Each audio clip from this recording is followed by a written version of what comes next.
Hello, everybody. We're back for the last day after show of spring tour. Of course, obviously, there are a couple more shows coming up this week, but this is the last of the official Goose headlining spring tour. Today we have Adam with me. Hello, Adam. How are you? Hey everyone, how's it going? Hey Ryan. Welcome to Getting Doxxed on the pod. We're very happy to have you. The latest person whose incognito internet personality is now out there for everyone to see. There you go. This is what I look like. There you go. Well, thank you for coming on today. Excited to talk about last night's show in San Diego with you. Of course, before we get started, before we dive into all the music, a quick word from our sponsor, who is Beekeepers Naturals today. Powered by nature and obsessively tested, Beekeepers uses potent ingredients like propolis, pollen, and royal jelly and steers clear of added chemicals. In a day and age where we want to boost our immune system as much as possible, Beekeepers Naturals has many products from lozenges to gut health supplements to support us and tap into the magic of nature. Personally, I don't leave home without one of their propolis throat sprays, which is especially supportive when singing my heart out at shows.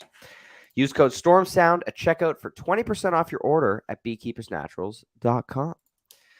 So it's the day after show. Adam, how are you feeling? I could use some of that throat spray right about now, but other You than only need that, feeling one. pretty good. I greatly appreciated the extra couple hours before this one started. There we go. Yeah, I my flight landed around 3, so I wouldn't have made it for the pod.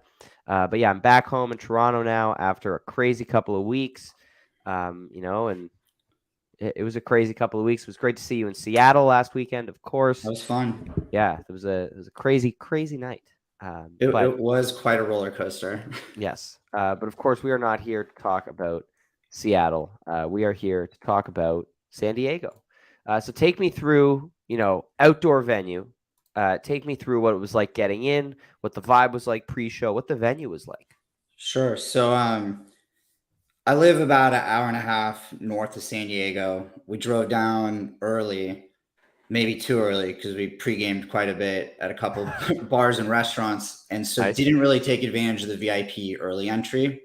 Just sort of showed up, I don't know, 7:30, and I was feeling a little stressed about that. I'm kind of a get there, get in line, get your Yeah, place person, but me too. 100%. my friend and I had a really good time, got a good dinner, drank a few things, and sort of showed up ready to go. And sort of as I should have guessed, it was clear nothing was going to happen for quite a while. Right. But grabbed our VIP posters. Merch line was a mess, just an absolute mess. We'll talk more about the venue. The venue is actually kind of difficult for buying concessions and drinks and stuff, but Mhm. it's a cool spot. I've never been there before. It was a little overcast during the day. You getting an echo or No, all good. okay? It was a little overcast during the day. Kind of wound up nice right at showtime. A little chilly, but it's San Diego's can be a little chilly. But it's a cool venue. It's like carved. You sort of enter at the very top, so everything is below you. Hmm. It's pretty steep. I was shocked to find out how big it was. I think it holds like 4,600 people. Yeah. Um, and it feels like it's very steep. There's no lawn or anything, but it seemed packed to me. And which was really cool because it's not the biggest market. Well, and I it think was it also drew the from LA and only other places, but it was full. Yeah, well, and it was also the only show of the entire tour that wasn't sold out.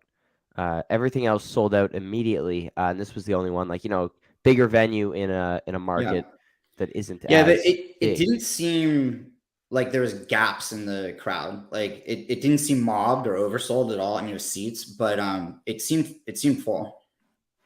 That's good. That's good. So easy entry. Had good seats up front. We Yeah, where were were you? what's that? Where were your Yeah, seats? so we were in the front seated section. The way it was set up, and I'm sure you saw on the stream, but maybe there was a 10-foot pit, and then it was seated. Everything else was seated behind that. And so we were center left. So we were on the rightmost side of the section, center left. Trevor was sort of just in front of us. Nice. So good sight lines to Rick and Pete. We were like eighth row, so really good spot. Hmm. Definitely felt Trevor's bass a lot in that place. Good. So yeah, I was curious how, this is their first outdoor show really of the year. They played at Okeechobee and Playing in the Sand. Yep. Those are both, festivals and obviously different setup. This was their first outdoor Goose show of the year. So I was curious how kind of the new sound of the band that they've been developing over the last couple of months in all these indoor venues was going to translate to an outdoor setting. So glad to hear that it's still the year of Big T, even at outdoor shows. Oh, the entire place was vibrating. And maybe we'll talk about it later, but I would love to understand what happens when all of a sudden there'll be like an errant note. It's obviously not errant, it's purposeful, but there'll just be a single note that just shakes the entire venue. That's the Jeff sample bomb. Is it? Yeah. So he's triggering something, but yeah. I mean, it like just absolutely shook the entire place. The sound was good. Sometimes if you're too close, you don't get good separation. I thought Pete was a little hard to make out in the mix. I was having a little trouble hearing him, particularly if he was sort of in the same range as Rick. But I thought it was great. Awesome. Love it. Well, let's dive into the show here. Show gets started with Echo and the Whales. I looked to me like on the stream like they were going to open with the Whales, but there were some guitar issues with Peter. He ended up switching to his older pink guitar at one point. Tried a couple of things. I'm not sure if the issue was with the guitar or the amp, but this Echo was great. Nice and concise version. Obviously not 45 minutes. Nope. You're right, John. Alabama was an outdoor show. That's right. I forgot about that also. I can't believe I forgot about that one. Yeah. Thank you for reminding us that this is the second outdoor headlining show of the year. You are correct. But so very, very nice Echo, great momentum in it, that kind of solid 10 to 12 minute Echo that we get in first sets sometimes, just get the crowd moving, get the band warmed up, felt great. And then the Whales, obviously because of the guitar difficulties, Peter took it on keys, which I think I loved the way it sounded with Peter on keys. And I bet this isn't the last time we see that. So. Yeah, I thought, about it, I'd echo what you said about Echo. I thought sometimes those 12-minute Echoes are really great. They packed a lot into it. It's high energy. It was faster paced. I felt like you just got a lot in 12 minutes. And then Whales, man, I think they really, I'd have to compare to other versions, but it felt live like they took a long time getting into it, like a really patient build up. It had almost a rockabilly vibe to it, and I really dug it. It took a little while to realize there was equipment issues and it was slightly different, but I thought that pairing was really good. I'll say though, it was good to come out of the blocks with high energy because they started really late. Yeah. And almost to the point where people were really weirded out. It was 8:40 almost. Yeah. So it's really weird that also in a venue with an 11 o'clock curfew that the showtime was 8. Generally, if there's an 11 curfew, showtime will be 7 or 7:30. Yeah. To give them enough time to, go on 40 minutes late if they want. Totally. And I mean, I know we talk about them not always being the most punctual. It doesn't usually bother me, but it was really surprising to go on that late. And we'll talk about it more later, but time management became a real issue. And I think it really changed the tone of the show, but let's not go down that rabbit hole yet. Right. No, but I was going to say, even at the Birmingham show, where there was a 10 o'clock curfew, showtime was 6 and they managed the clock, or maybe it was 10:30, but showtime was 6. And they got in 2 full sets and an encore, without running up against the early curfew. So I'm really curious the decision behind the showtime last night, whether maybe there's some rule that they can't start until a certain time, but who knows? Yeah. So then after that, we get Clav tweet shout out from Jeb. I was very excited about that. Jeb gets it. And then, right into an appropriate Rockdale, which, Rockdale loose ends sandwich. I am very jealous of the fact that you got a loose ends. Popping up again so soon too. Yeah. We just heard it a couple of weeks ago. I didn't hear it coming at all, and I'd have to go back and really listen to the transition. It was smooth, but it happened very quickly. Hinted at. I didn't feel like there was teases or anything. I thought the Rockdale was maybe the standout of the show for me. I thought, the first couple songs were good. tight, predictable. I think this was the first song that I kind of lost myself a little. And it was maybe one of the only areas of the whole night they were a little explorative. You know, the show is all the performances were very linear. It didn't feel like there was much of that spacier, patient, longer performances that we'd seen on some. And this was maybe the one that I felt it the most. But I thought it was terrific. It was the right moment too to finally like get a longer jam in there.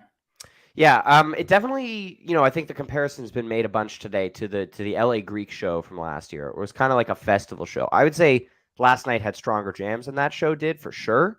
But yeah, definitely playing the hits, a shorter show as well. I guess that's where they go in Southern California. Yeah, You know, I have some thoughts on that too. Is very similar to LA Greek. Didn't want to get too sidetracked, but there was two exact repeats, and then even just you want to talk about repeats, Saturday night to Saturday night had 5 repeats. right. Which is I just happened to skip all the shows in between, so I got 2 Saturday shows of 5 repeats. Hey, On listen, really I'll take a lead up every single show. Well, so I've either seen 1, 2, or 3 lead ups depending on how you count. Right. Right. Well, yeah. I mean, I would put it at like 2. Well, 2-ish, yeah. the 2 from Seattle can count as a half each, maybe. But Yeah, there's 2 released. I did want to say in this Rockdale jam, you have this. Okay, again, came to play. People keep saying that I write the set list and I get everything I want at shows. They still haven't played This Old C, and I only have 1 Moby. If Ryan wanted what Ryan got, Ryan would have like 20 Mobies. So there you go. I don't know what to tell you.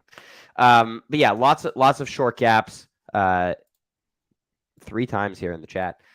Lots of short gaps in songs in the show. Cropping up again from the Eugene show. Like Rockdale, the Whales, and Echo were all played. Sorry, Echo was not. Rockdale and the Whales were both played in Eugene the other day, last or earlier in the week. I don't know what day it is. Yeah, the average gap count, if you take out Shama, the average gap was 4. Right.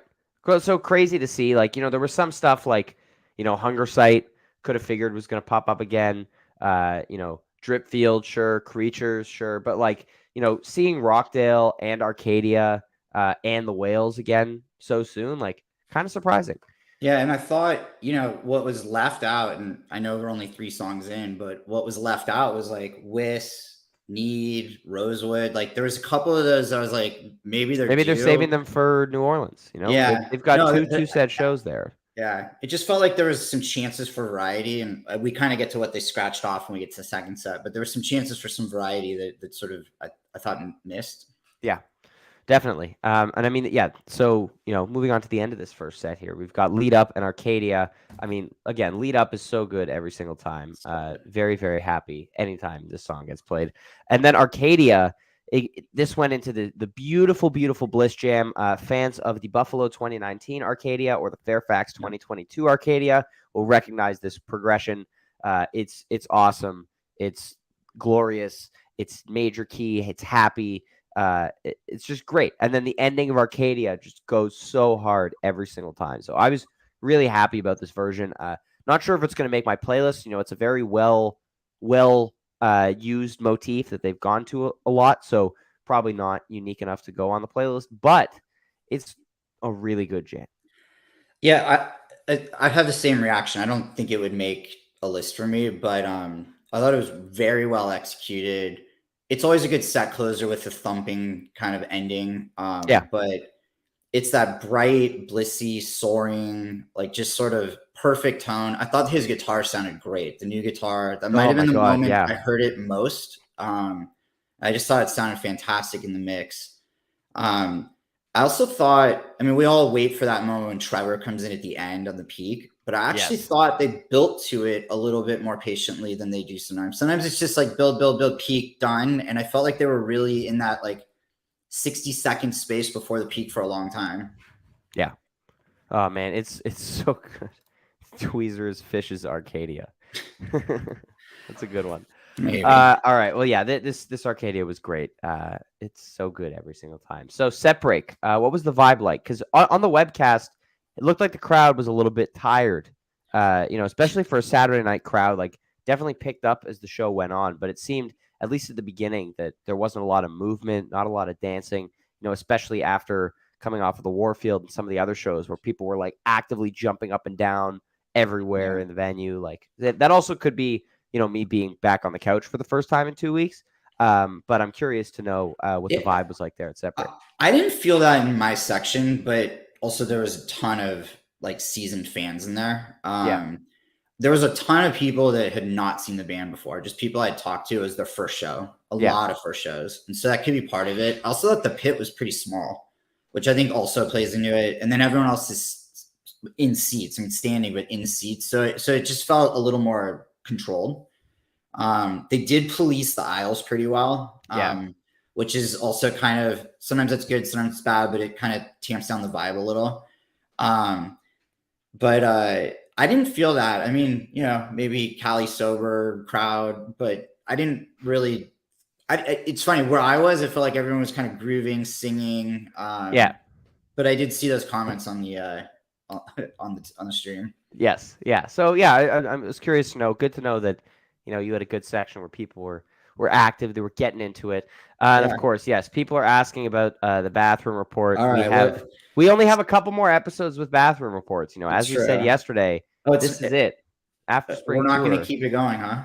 No, this is it. Okay. Neil has voiced his opinion. There will be no more bathroom reports after the Days Between festival. So I think it's really enjoy 'em while you important to know can. what you're getting into, but okay. So set break was cool. It was short, and I kind of expected it to be short because it was a pretty good size first set, like 75 minutes, I think. You're already Yeah. like pretty late. I bumped into Jason from Fantasy Goose. Was really cool to meet him. I Nice. was sitting a couple people down from Driptych, which was cool to meet him. So I got a chance to mingle and see some people. Went to the bathroom.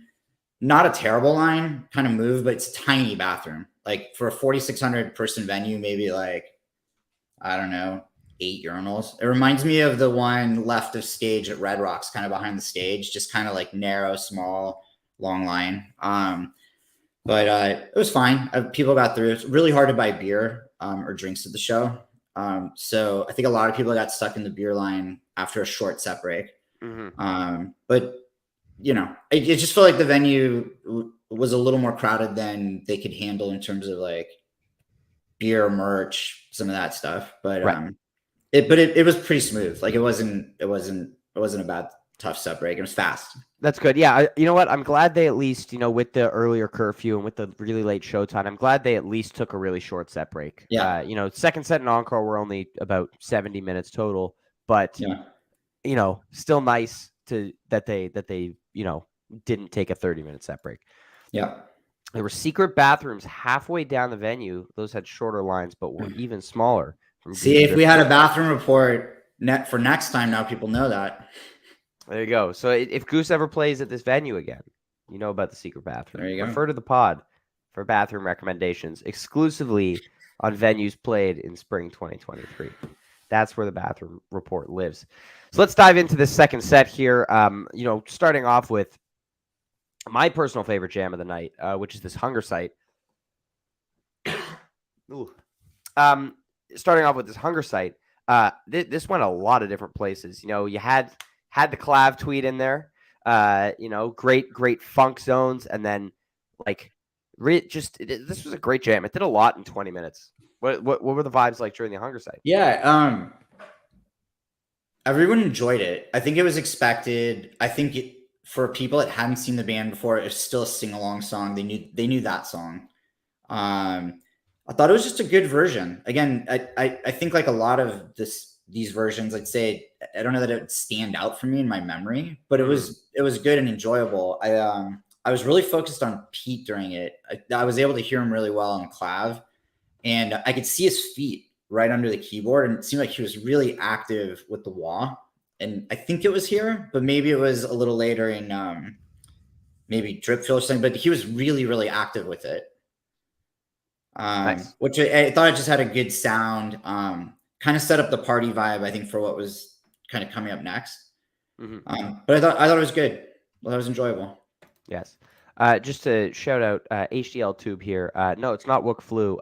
It is seasonal allergies, and I have slept a combined like 9 hours in the last 2 nights. So I'm gonna sleep very, very well tonight.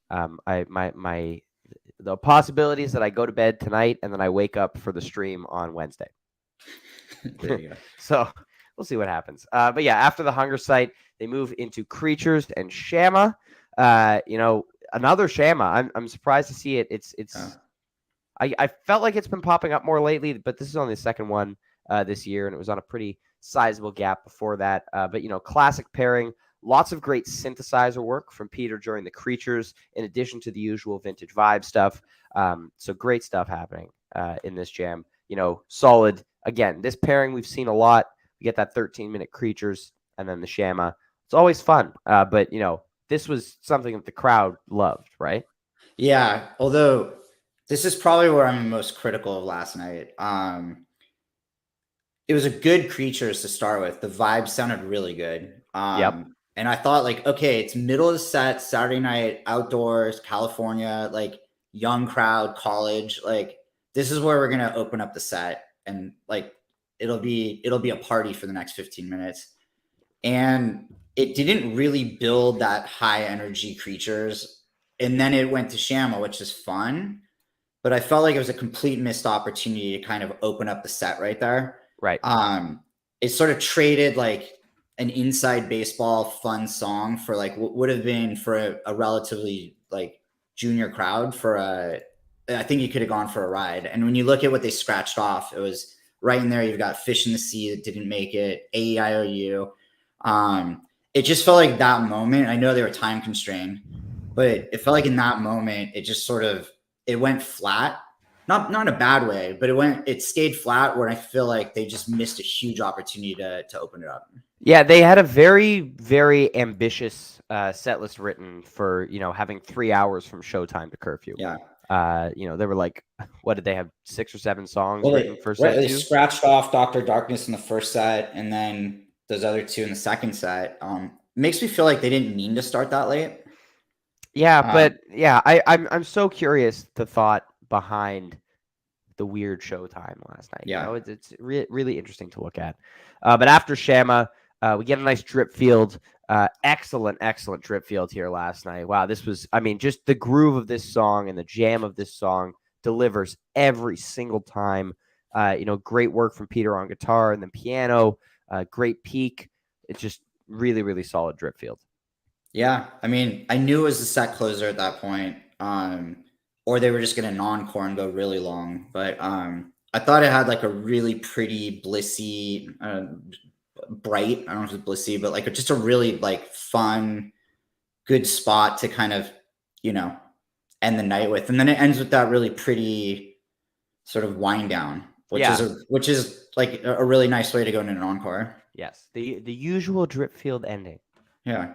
The wind down. Yes, that's a good way to describe that as the wind down kind of the show. And then we get the hot tea encore. Of course, when you're running up against curfew and you've got 10 minutes to play an encore, this is what you're doing.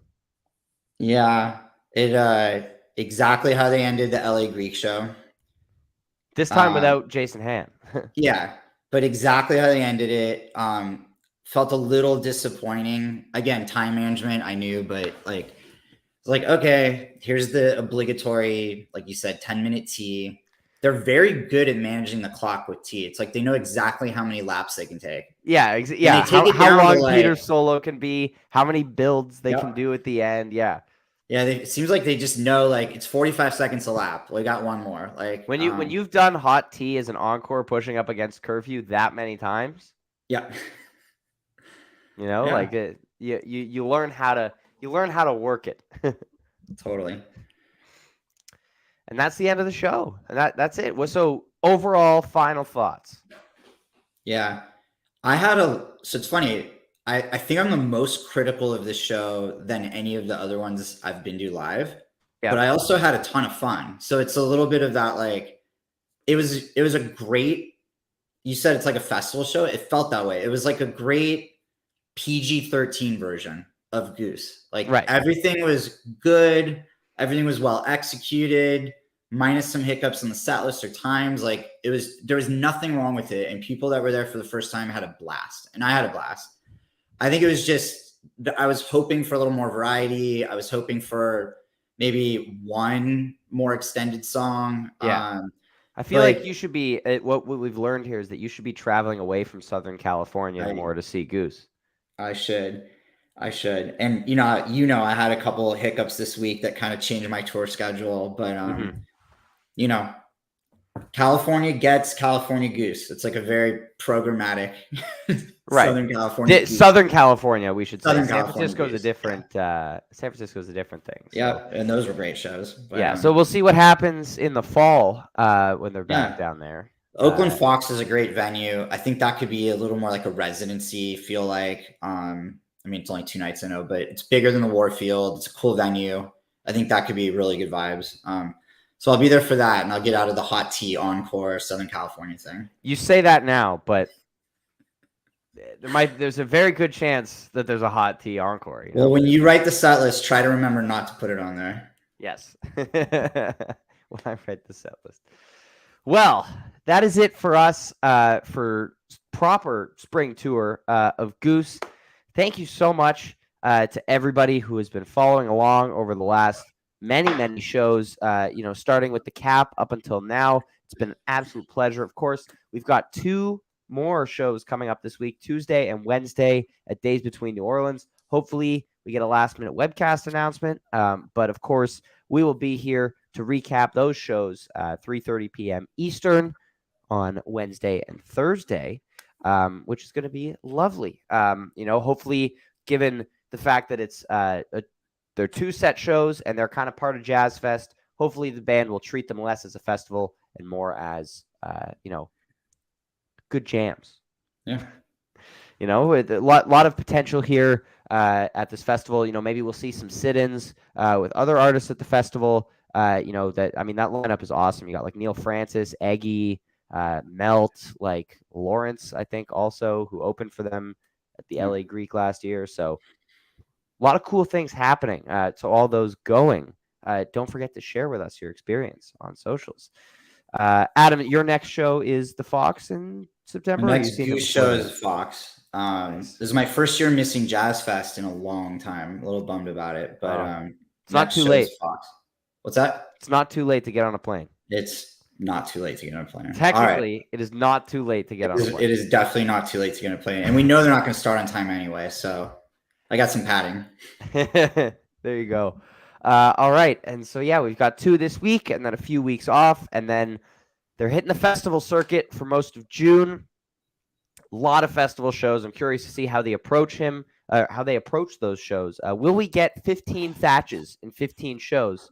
Probably, but only time will tell, of course. So we will see everybody right back here at 3:30 p.m. Eastern on Wednesday afternoon to recap night 1 of Days Between. Thank you so much to everybody who has tuned in again today. Thank you, Adam, so much for being on. And thank you, everybody, for dealing with the later start time today. We appreciate having such a great turnout on your Sunday evening. I'm going to go sleep for a very long time, and I hope everybody has a fantastic rest of their day.